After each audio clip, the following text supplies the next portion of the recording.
Greetings. It's almost 5 minutes until 5. 5 minutes till 5 p.m. on the 5th of February 2025. And when I woke up the first time today, I've been sleeping heavily lately. Frankly, I've been too unwell to get much sleep, and I somehow recovered, I guess you might say, a great deal yesterday, and the relief has been that has allowed me to sleep and sleep and sleep. So, I should be on the mend, but ironically, when I woke up this morning, I was, like many, informed that King Charles is stepping back from public appearances because he will be undergoing cancer treatment, and that's all we're told. That it isn't prostate cancer, but some other form of cancer. But he wants to make people, aware of the need to be screened for cancer at his age. He's younger than I am, and I don't know, the way I'm treated, I'm not told whether I'm screened for anything or not. The version of medicine that I'm familiar with is more like veterinary medicine, It's as if I had 4 legs, no brain or no brain that could be informed about anything. I imagine, there's such a thing as informed consent that some people treasure, but I've not been given that ever. Anyway, that's another story, isn't it? What made me grab the camera again in a kind of a drowsy condition is just to reflect. I saw several things on the internet, little bits and pieces, completely redundant. I mean, pages and pages and pages. I guess there might be 100 different people reading the same statement and saying essentially the same thing, and I wonder how it is that we have an economy that will support all of that, and nobody doing any digging into real issues. The echo chamber is vast. Then, on top of all that, finally, after going to bed and waking up again, on top of all of that, here's Morgan and his echelon, or his circle of friends or colleagues or whatever, have suddenly stepped into the limelight or something, the white light, and really pounding home with a kind of vulgarity that only he could really offer. Someone with his background and his the things that he covers,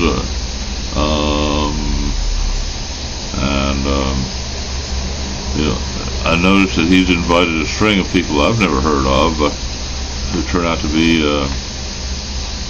editors of the papers formerly, or I guess it has to do with all the scandals that Piers Morgan represents personally.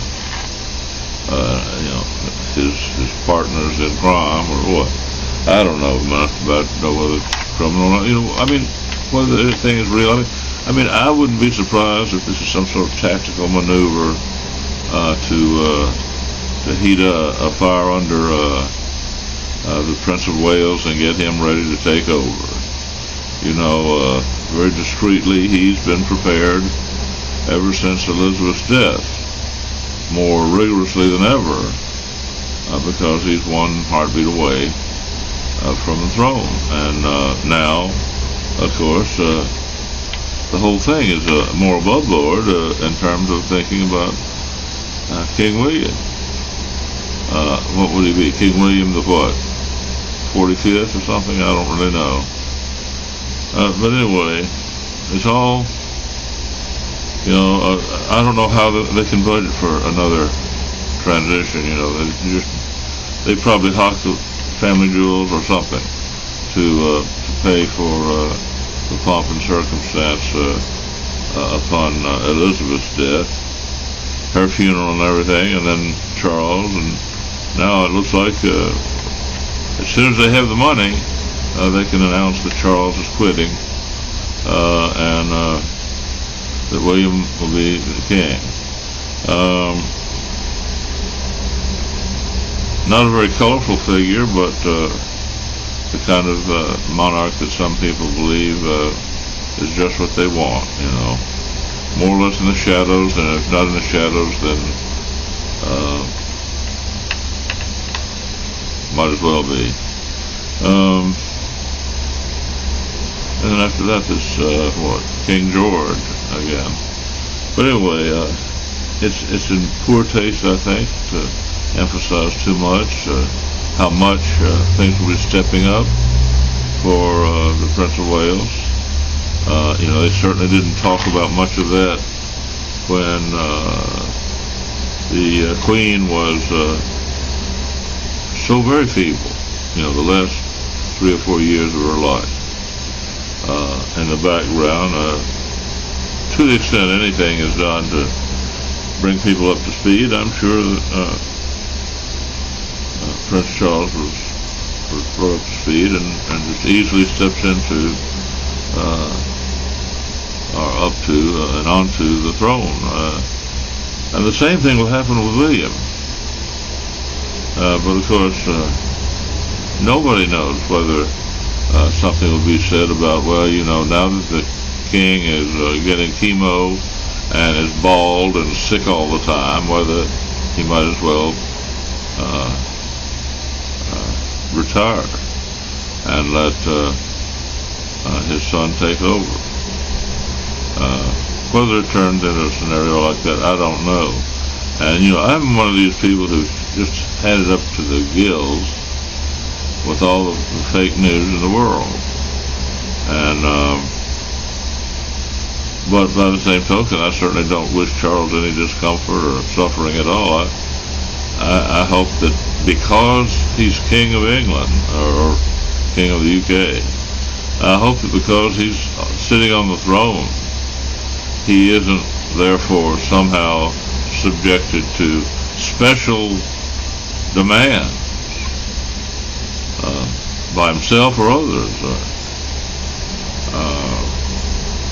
so that he can not have to worry about holding on to the throne. He might instruct the world. If it turns out to be obvious, he's bald and sick, if his health fails the way, for example, Christopher Hitchens' cancer killed him. Christopher Hitchens fought his cancer hammer and tong to the last, and finally keeled over, having become extremely, extremely ill. And his was a painful life. He did not tell people, well, just dope me up and let me go. He wanted to write, he wanted to do everything until the bitter end, and he did. But one looked, and you could tell, here's a sick man who should relax. At the same time, they respected the fact that he was going to fight it to the end, and they didn't tell him he couldn't, So it worked out just fine. I hope that nothing like that could possibly be in store for Charles. There's no reason, really, for people to carry on. As far as I'm concerned, no reason for people to carry on quite like Hitchens did. But, I can appreciate that, from his point of view, that was exactly what he wanted to do to the bitter end. And so people rightfully said, well, more power to you, and do what you've got to do. Write that last essay, visit that last college campus or newsroom, or read that last news or book or whatever. And that's what he did. some people might say, well, I'm just going to. I remember my grandmother on my father's side took a dim view of a lot of things, and then people took a dim view of her. Very dim view, both ways. But she was so happy when she was told that she was terminally ill with cancer, lung cancer, having smoked, having been a chain smoker all her life. So they put her into a hospice, and she was tickled to be there. She was on her deathbed, and she thought that was the best thing in the world. And they gave her all the cigarettes and all the ice cream that she could ever want, and she went off eventually without a care in the world and smiling, more or less, until the end. Well, not many people,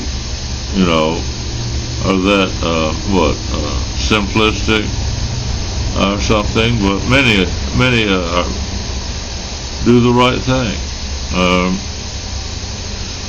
Many people would say, well, Dave, you've taken a peculiar and really nasty point of view on the day that his cancer is announced.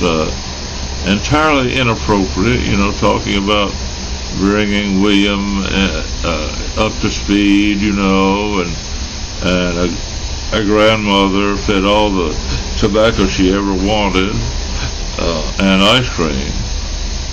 Or Hitchens, fighting to the bitter end. Well, each had his or her own way of handling fatal cancer, and was not told where to sit, when to stand, when to shut up, or anything like that. And I think that's the bottom line. I'm sure people offer advice, but Hitchens was not told, you have to stay home and just count the hours until you die. How horrible, No one told him what he had to do. They had advice. People always like advice if it's well motivated and not too excessive or overbearing. I'm sure that Charles will be fully informed on what is going on, and then in turn people will be told basically what the British government wants known about the situation, no matter what it is. And if after some time in seclusion he comes out of seclusion more and more often, perfectly healthy looking, not bald or crippled or anything, and resumes his life and lives as long as his mother, well, fine. Could it be true that they're saying withdrawing from public because he's going to be bald in a matter of, months, 1 or 2 months, he'll be bald, and one thing or another? I don't know. I'm not predicting anything.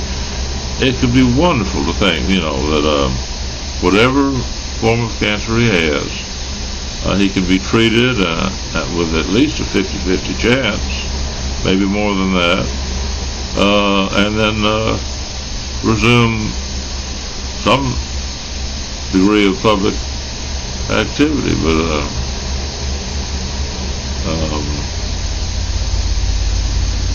But I think it's a good thing that in a very discreet way.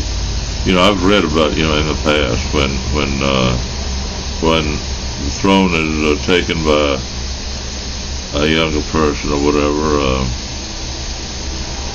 that person is not prepared at all, either because the Prince of Wales died before he became king, or the Prince of Wales was never trained on anything.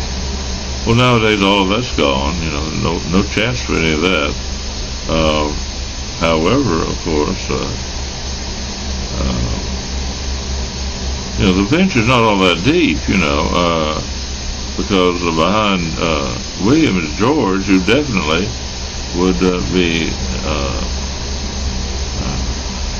handled by regents, and you can bet they're not going to talk about it, but already I'm sure they're saying it's time to talk in terms of regency.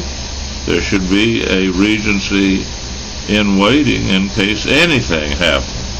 What do they usually say? God forbid there should be any regency for George. Well, you know, that's all part of their makeup, you know, that way. But I wish Charles the best. But I know that, you know, like I've said, you know, when he became king, you know, Charles, the party's over. The party's over for Charles. Now he's, you know, basically someone who's supposed to be in public to be looked at. That's his job, more than anything else. And of course, they're talking about his paperwork, his state duties, and so on in private. That's fine, but you know,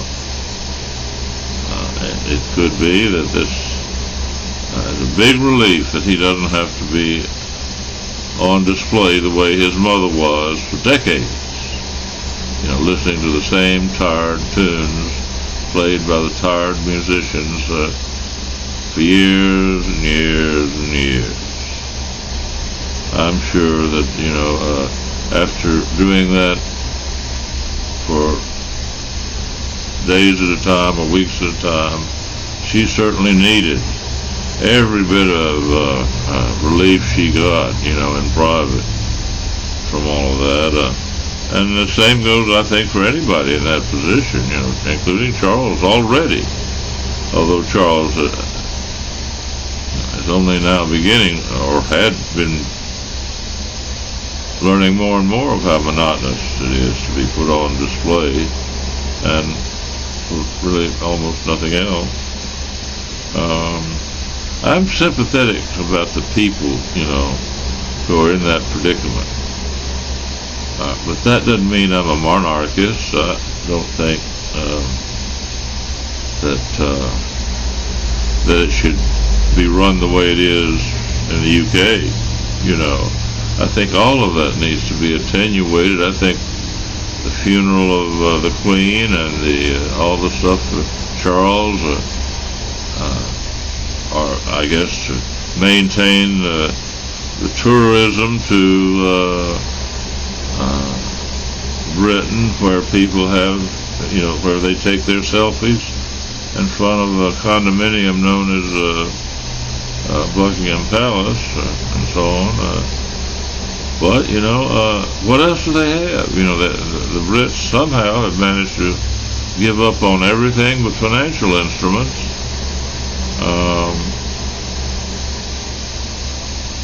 I think it's interesting to see what they're doing on the continent, you know. Royalty in the EU seems to have, you know, been substantially relieved of what characterizes British royalty.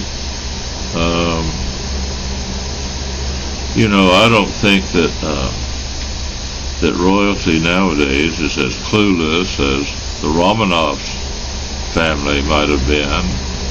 In fact, I wonder just how clueless they were.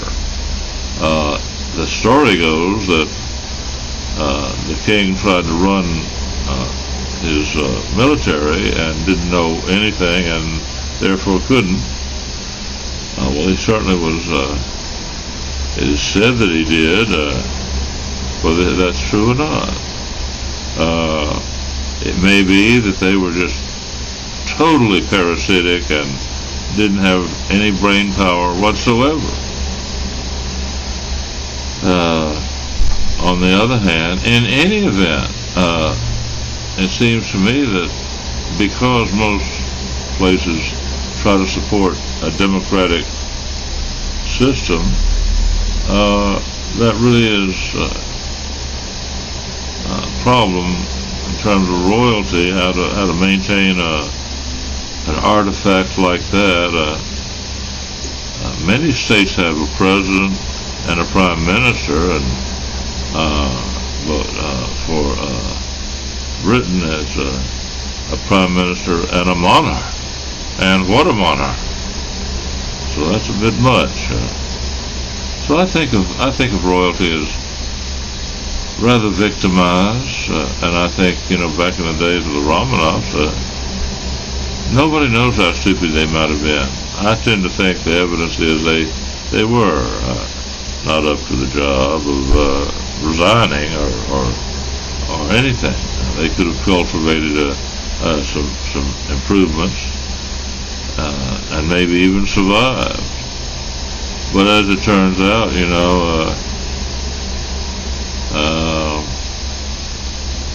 what can people say? There's so much tragedy, in the last, say, 300 years, having to do with royalty. People just don't really. It's traditional and this and that, and who knows? Well, could it be that there's just enough fake news to have King Charles relieved of what his mother did all the time, and that was, to sit on a platform and listen to rotten music, the same rotten music, day in and day out, year after year. She was willing to do that. Charles may not be willing to do that. And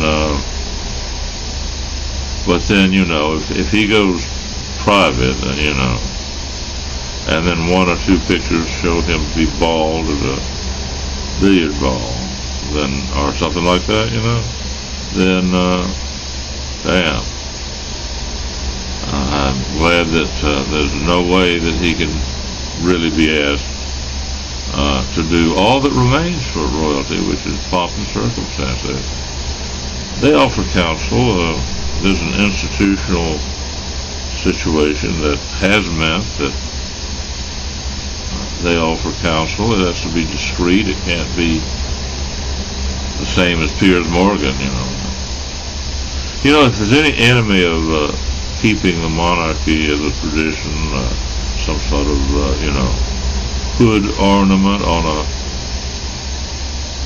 Japanese or German-made car, put a hood ornament, an effigy of King Charles on the ship of state or the car of state or what. If there's anybody who's going to damage that, it's got to be people like Piers Morgan. And then I noticed, page after page of people saying the same thing. What in hell are they doing? No wonder their economy is terrible. And of course, that kind of journalism is, being paid for by the British people. I mean, they would go out of business if the British people had half a brain. 300 people saying the same thing, and no more or less, just on the first day of the announcement. And then led now by the big dog on top. His name is not one that may be remembered already from World War II and going forward, but a piece of journalists, a specimen like Piers Morgan, whose approach reminds me of Joe Pine, for those of you who remember him. Sure, that's his stock in trade, but it's taking what's his name, All in the Family, Carol O'Connor. What was that character's name? Anyway, really, it's an amplified version of the character that Carol O'Connor played, and that's got to be on purpose. But it also seems to be halfway sincere.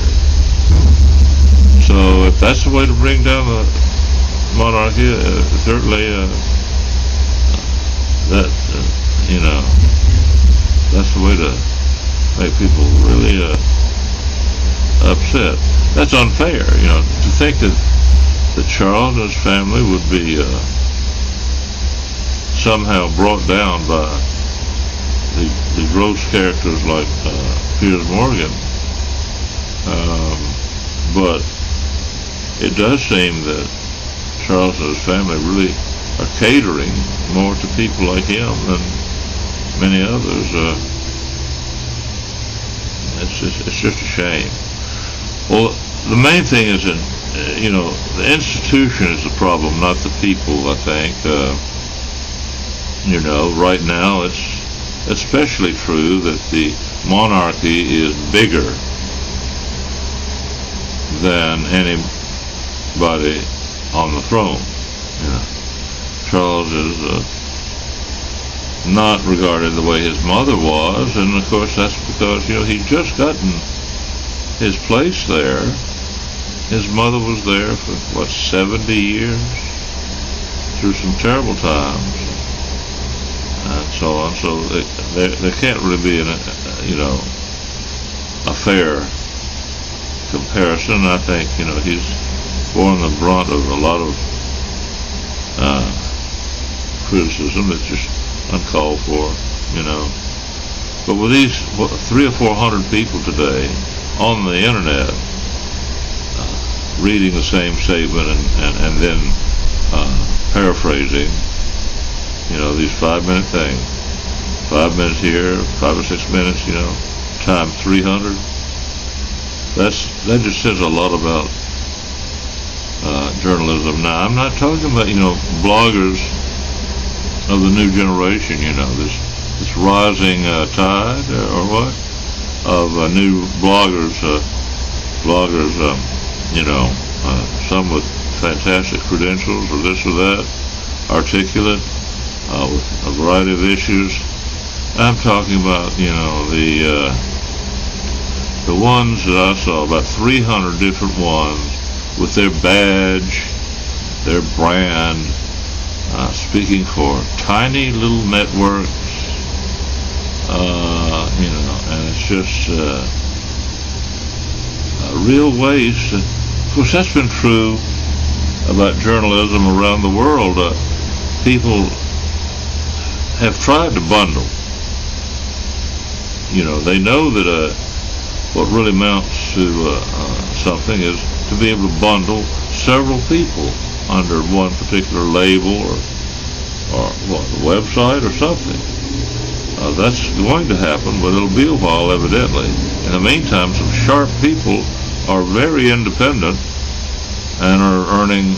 There's one of them who's built a $200 million cash flow, starting out as a blogger not too long ago. Oh, no, that's impressive. But you don't see him hiring people and dividing up responsibilities the way a previous generation might have done. So, what's going to happen, I don't know, but I predict that, without a strong fourth estate, there's going to be a fifth estate that runs the whole party. They'll throw their own party as nihilists or nihilists, dancing on the graves of not only Charles, but your average anarchist, your average Republican, your average Democrat, Tory, Labor, this or that. I mean, the whole thing. A fifth column to make news, I guess. And then, when there is a victor, history is written. And a lot of people might not find out what might have happened until a generation or two later. How will Charlie go down in history? They're deciding that right now in terms of the news of cancer. The story can go in almost any way you choose, or any way they choose. I think they're pragmatic. I know that Charles would not be dumb enough to just, duck his responsibilities because of a tiny patch of skin cancer that is never talked about. However, if a month or two from now they release a picture of someone more bald than before and with other evidence, well, of course that would mean something to a lot of people who have no ill will toward him at all, although I'm sure he found it hard to forget how many people really do disrespect him rather stupidly, whether they're Republican or not. I wouldn't call myself, if I were Brit, it's hard to imagine. I can't imagine what it would be like to be a British subject, because I don't think I have any understanding. But if I were, anti-monarchist, I'm not sure that I'd particularly be driving a point home. I think my first inclination would be to tone down all of the excessive theme park stuff, much like they do on the continent. Constitutional monarchy, well, fine.